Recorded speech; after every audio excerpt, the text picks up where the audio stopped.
the treatment of poor Mademoiselle D'Jeck, who was a star of the stage in about 1830, and the toast of Paris and the toast of London, and 10 foot tall and an elephant. Mademoiselle D'Jeck was one of the best known of the elephants that was doing the performing at the time, one of the first ones to go to a lot of places. And yeah, it kind of shows the way in which animals were treated back then, but it's also got a local connection because about, well, exactly this time of year, back in 1830, is where part of our story will happen. So Mademoiselle, or Miss occasionally, once she reached England, of course, can't go for these French names anymore. Mademoiselle D'Jeck gained her fame in Paris in the summer of 1829, a specially commissioned play, especially for her, L'Elephant de Roi de Siam, the Elephant of the King of Siam, written by two of the top French dramatists of the day, performed in the prestigious Cirque d'Olympique, and several critics noted how really clever they had been in making a play where the elephant had a meaningful kind of character role rather than just being a little prop that came on now and then to be rode around on or whatever. The whole thing is built around her being able to do all these stunts. And it was, another critic described the play as of no great dramatic importance. There was some chance for the comedians and the elephant, and it is presumed that they both made the most of it. The plot just involves two men vying for the hand of a princess, and obviously one of them is the good guy, one of them is the bad guy, and the whole thing is about the many ways in which this sacred elephant thwarts the bad guy from getting the princess's hand in marriage. Her tricks involve giving flowers, kneeling at a graveside, dancing, blocking the way to stop somebody getting through, moving a crown from one person's head to somebody else's head, opening the lid of a chest so that the man who had been left inside to suffocate did not in fact die, beating a gong, carrying people around with a trunk, lots of different tricks, and it was all built around that. The story of this actually reached as far as India. I found a reference to it in the Calcutta magazine, although curiously that did assume that the star of any such thing must of course be a male elephant. This performance in Paris got her a lot of attention and also got her a gig at the Adelphi in London. The play was translated, The Elephant of Siam and the Fire Fiend. It had a new prologue attached to it, which is full of absolutely terrible elephant and size and weight based jokes, puns mostly, which was originally supposed to be performed by a beefeater, only the country's deputy licensor, so the licensing board in effect stepped in and said, no, we can't have anybody dressed as a beefeater doing a comedy routine because beefeaters are far too serious to have anybody do that, which I think is a wonderful sign of the times. She is described at this time of being, as I say, 10 or 11 feet tall, nearly 4 tons in weight, and depending on which version you read, either a very dark brown or very light, which I suspect means you've got a bunch of people who've never seen an elephant before and don't know what colour she's supposed to be. So in comparison to that, she's either very dark or very light. It's not like people had seen a lot of elephants to compare with. And she's a huge success again. They even sell little booklets, and I found a picture from one of them on the internet from where someone was selling one at auction. It's a little sort of paper picture of a theatre where you can open the inner page and see several different scenes from the theatre of her performing in each one of them. It's quite marvellous. One thing that she became quickly famous for was doing her own curtain calls. Now, curtain calls are perfectly standard to us, of course, but at that point, a curtain call was actually a quite new, bizarre French invention. Curtain calls only came over to the country at all about 5 years before that, and a lot of actors didn't like doing them. A lot of actors wanted to finish their bit in the play and then disappear off down the pub. They didn't want to have to wait until the end. You know, it's pointless that. They could just get home early. Mademoiselle D'Jeck did her own curtain calls. She's described as responding to being called for à la française with an ease and elegance which very many of her biped colleagues would do well to imitate. And she came out unattended by any humans, would kneel down, bow gracefully with her proboscis, and then retire amidst the universal acclamation of all parts of the house. In response to this, several other playhouses in London immediately started scrambling around to see if they could get themselves a performing elephant. Given that this was early December and they were trying to get one for their pantomime, I'm not sure how many of them would have succeeded in that, but more broadly it did start a craze for performing elephants right across England, that this was the big new thing, that elephants could do so many fantastic tricks. Mademoiselle D'Jeck stayed in the Adelphi until April, and then went on a whirlwind tour. 2 days after she finished in London, she was on stage in Bristol, and then went to Birmingham, went to Leeds, I think, so all over the place, and then spent a bit of time up in Edinburgh. The Caledonian Review called her talented and colossal, stupendous, triumphant, and the wonder of the age. There's a lovely little story in the Morning Post, one of the things that she did while she was up in Edinburgh, which refers to her throughout as Her Highness, and that Her Highness had a temporary suite on the grounds next to the Catholic chapel, since no better accommodation could be made for one of her great stature. And this suite, sadly, according to the Post, did not have its own chapel, strangely enough. And therefore she left her palace unattended and proceeded on foot to the neighbouring chapel, where her appearance created no small amount of surprise to the congregation, who had received no previous notice of Her Highness's intended visit. So yeah, the elephant just got up out of its tent one day and decided to walk into a nearby chapel during a service, which must indeed have caused quite a stir, I would have thought. According to the Post, she then showered everyone with a trunk full of bran from her feed, turned around and left and went back home again, back to the tent again. Don't see why they'd have made that up. Nice little story, don't know. She was supposed to then go by sea from Edinburgh to Newcastle, but unfortunately the weather was really bad, and this is in August in 1830, and the weather was too rough for sailing, and she really didn't like being in a carriage. She would make it really difficult to get her into any sort of land vehicle with drawn by horses. So the story is that they decided to walk from Edinburgh. Now this is about 120 miles, and they had 4 days to do it in, and apparently she quite reasonably would just follow her keeper, didn't need a rope, would just patiently tread along behind for 4 days to get all the way there. Each day, it said of this time, she got through 76 pounds of potatoes, 60 pounds of hay, 60 pounds of straw, 11 loaves of bread, a bushel of bran and a bushel of oats. Now I tried to look up whether that's a reasonable amount of food for an elephant to get, and as far as I can tell, weight-wise it's not too far off, but in real terms she should be having a lot more sort of fruit and fresh leaves and fresh variety than that. It must be a very kind of boring, grainy diet for her. But there is a darker side to this story, and this is where we have to bring it in.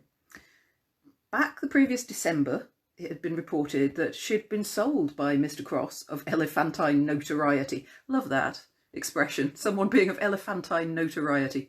Don't know if it refers to him keeping elephants or just his notoriety is enormous. For her intractability. Skillful management has, however, made her tout au contraire, and her present docility must be seen to be believed. It would rather make you wonder what the skillful management involved at this point, especially given that a fortnight later she is said to have taken her trainer, Yates, by her trunk, raised him aloft and dashed him the next moment to the ground with so much force as to render necessary copious bleeding on the part of the sufferer, although apparently no long-term ill effect. She's got a temper, this one. Now, how much of it is just she's naturally got a bad temper and how much of it is she's being mistreated is an interesting point that will be illuminated in the next little bit. Because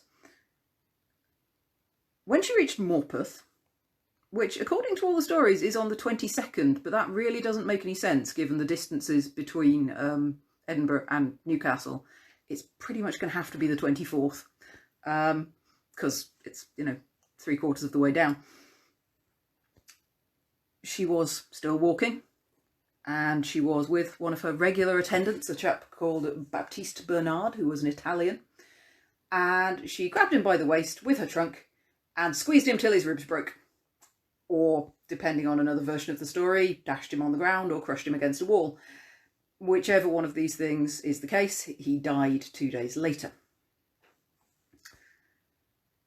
In that 2 days, of course, they arrive in Newcastle and she's got a performance to attend.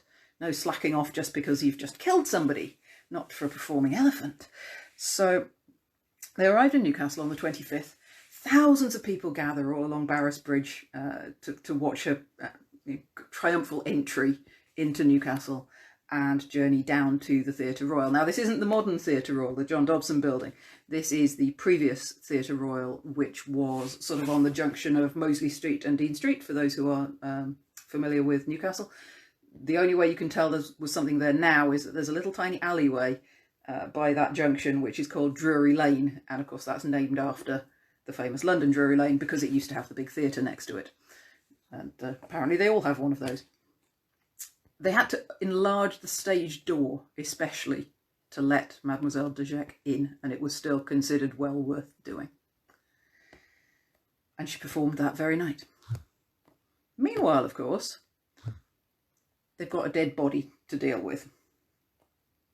An inquest is gathered in Morpeth, and they're going to examine Bernard's death.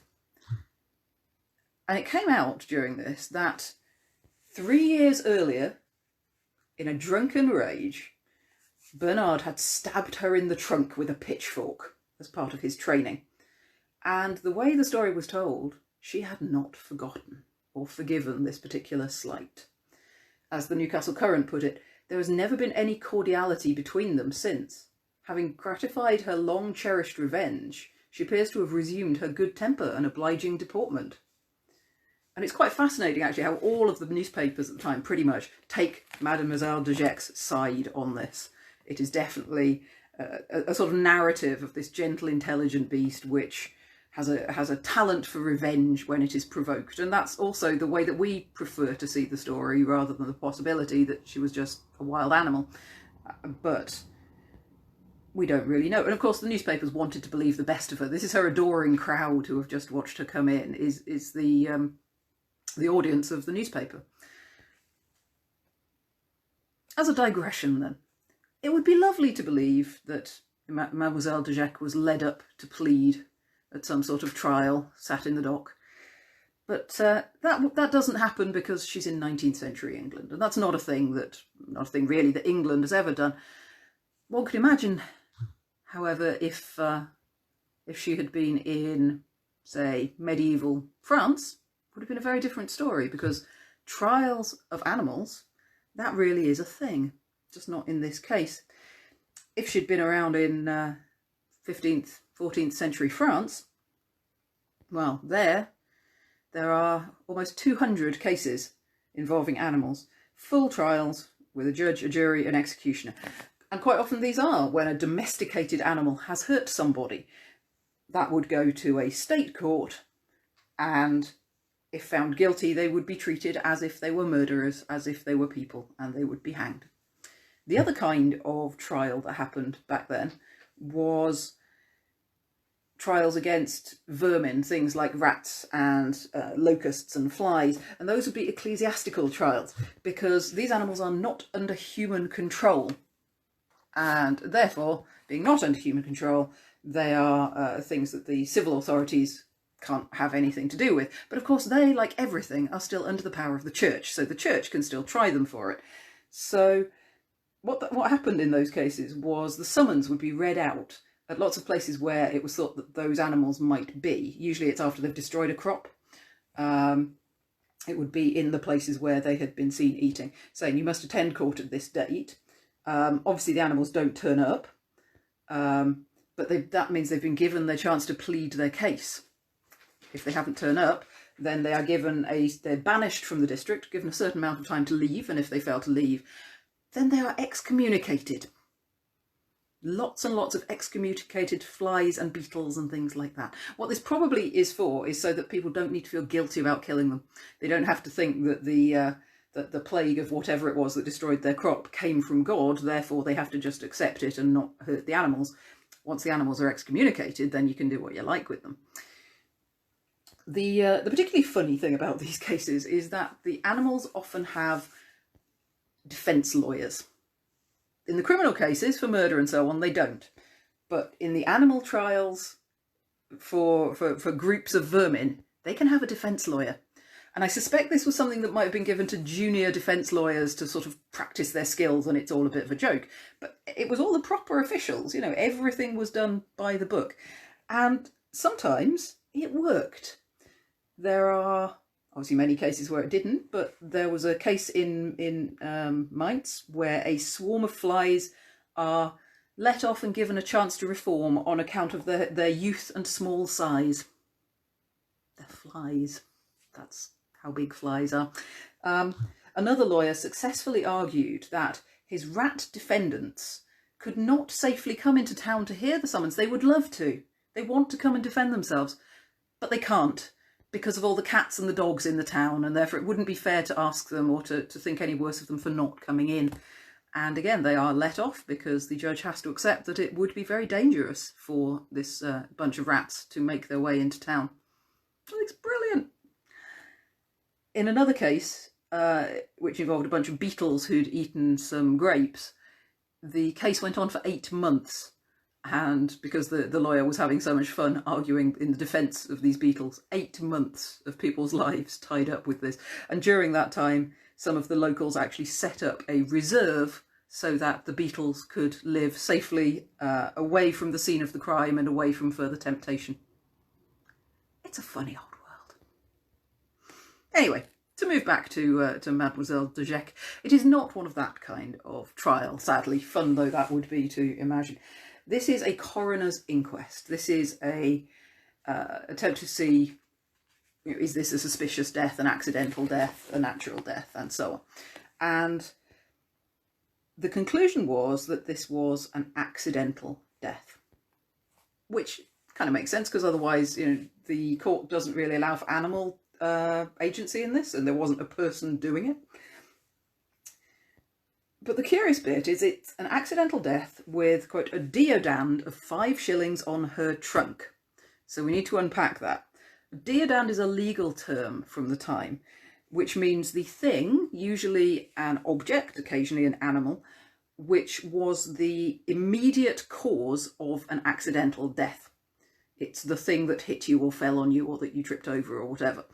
And that object would be confiscated to the Crown. Except by this day, often you don't confiscate the actual object because the Crown would then have to go to the effort of selling the object, because the point is to raise money for the poor, for government to be able to actually do some charitable works.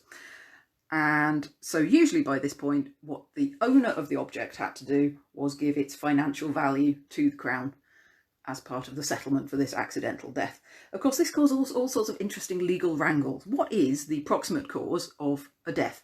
If there is a bucket of boiling water which kills somebody, is the hot water responsible? That has next to no value. Or is the bucket responsible? There was an actual legal wrangle that went about a case where somebody died because the clapper of a ringing bell fell and hit them on the head. Do we need to know the value of the clapper or of the whole bell? Which bit was responsible for the death? And again, lawyers enjoy arguing this sort of thing till the cows come home, preferably if somebody's paying them to do it, which often there was. So it has been widely suggested that the coroner's juries, who were not necessarily made up of experts, depending where you were largely making this stuff up as they went along. And in this case, what they decided was that the relevant thing, the proximate cause of the death of the poor man, was Mademoiselle D'Jeck's trunk. Not the whole of her, just her trunk. And that her trunk is only valued at 5 shillings. This is ridiculous. She is being paid £20 per performance, and she can't do it without her trunk. And it's weird to try and separate out her trunk anyway.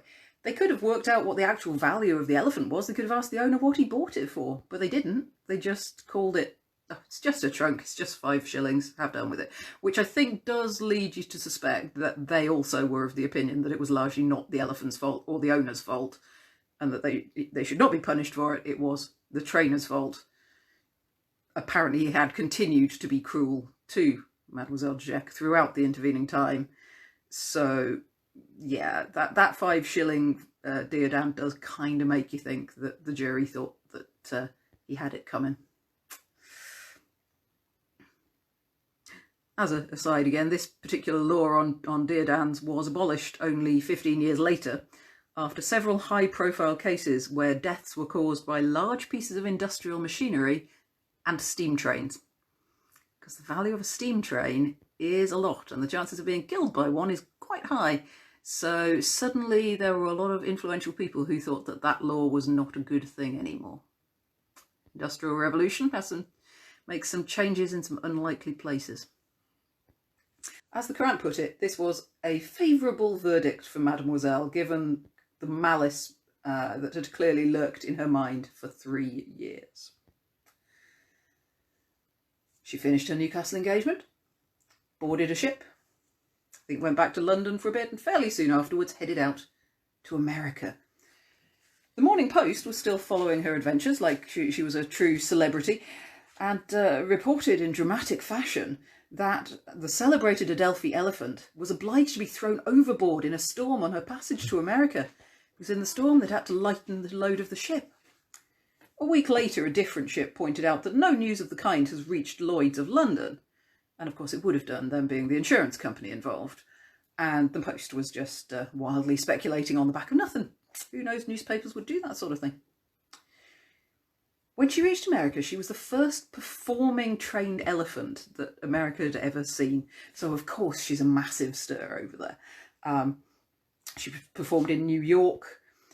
2 Philadelphia managers tried to get her into the next show. They both think that they got the best contract signed first and go into a massive lawsuit over which one of them should have the right to show her, calling her the greatest of all stars.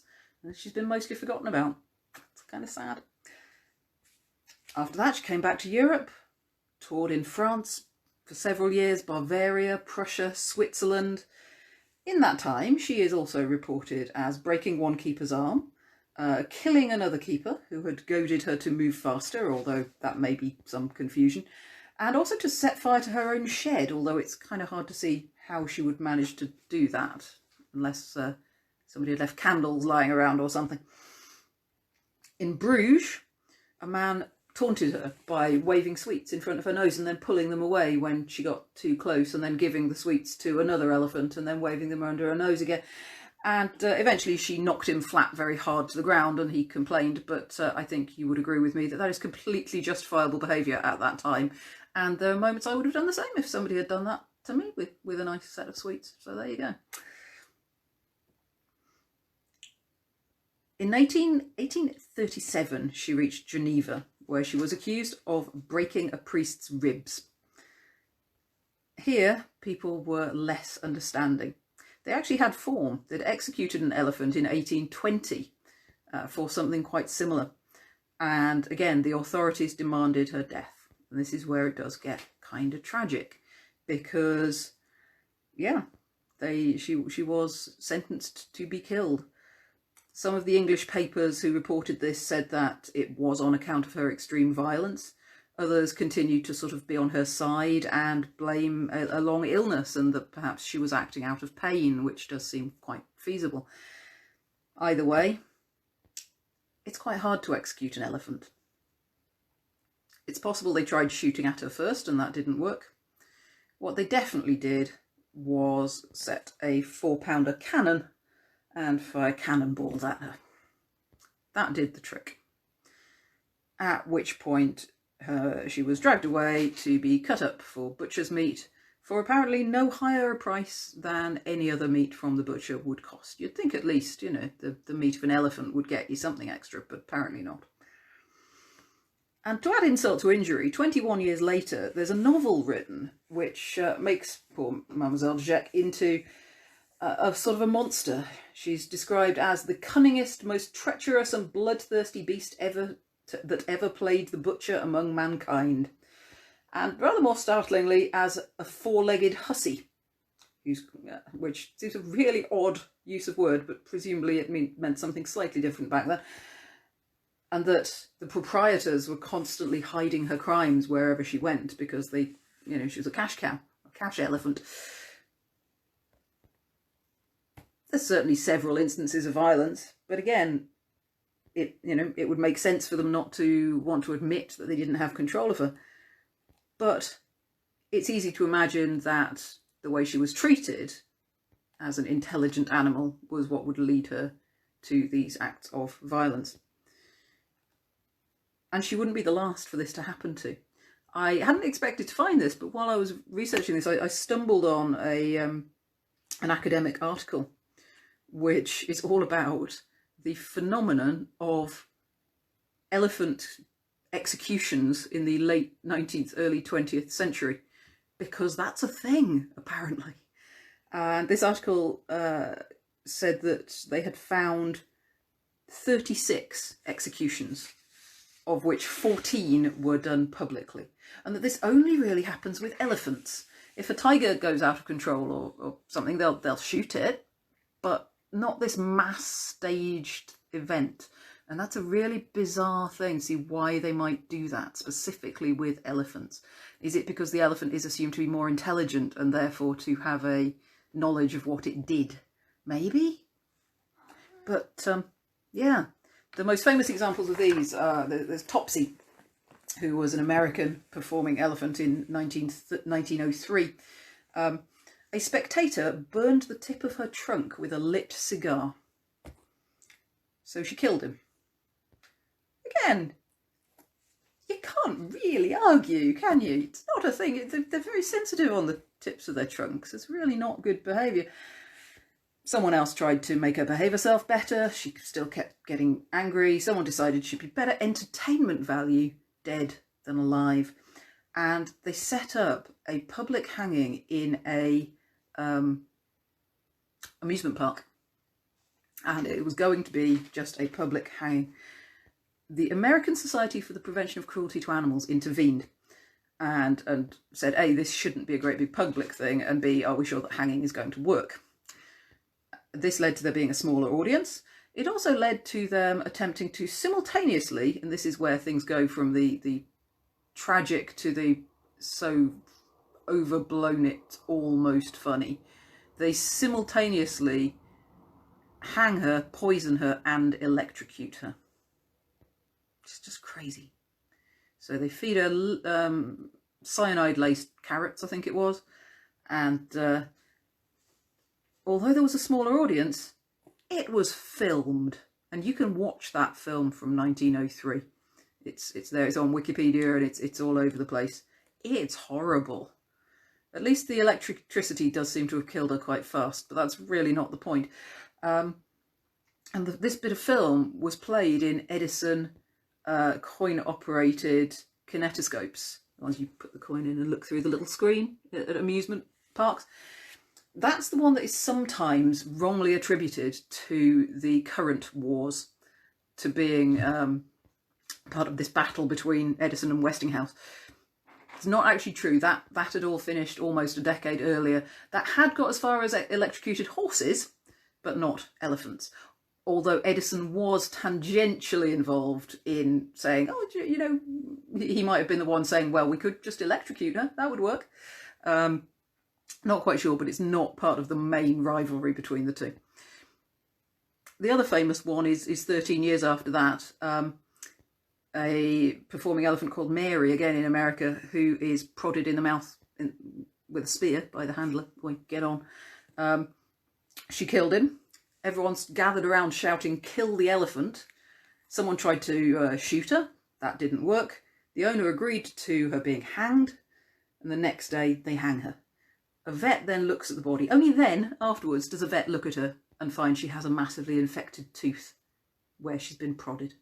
So the story here largely seems to be that, you know, you put these animals in bad conditions and you mistreat them, then eventually they are going to lose their temper. And if they lose their temper, they are a lot bigger than you.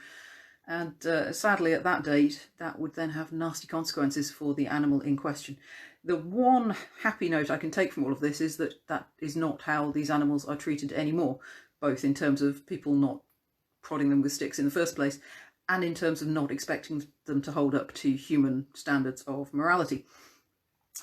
One zookeeper was critically injured in Miami Zoo in 2002 by Flora the elephant, and a spokesperson for the zoo just said the elephant was simply being an elephant. This is not something that should reflect badly on her. So, you know, that's a positive step, I guess. It's just a shame it comes much too late for Mary and Topsy, and for poor old Mademoiselle D'Jeck in Geneva. I much prefer the way she was handled by the people of Newcastle and by the coroner's court of Morpeth. I think they show a much more enlightened attitude that all you need to do is pay up 5 shillings for the use of the trunk. There you have it. Told you it was a sad one. Hopefully you're having a better time than Mademoiselle D'Jeck. Well, on that note, I shall bid you all a good night.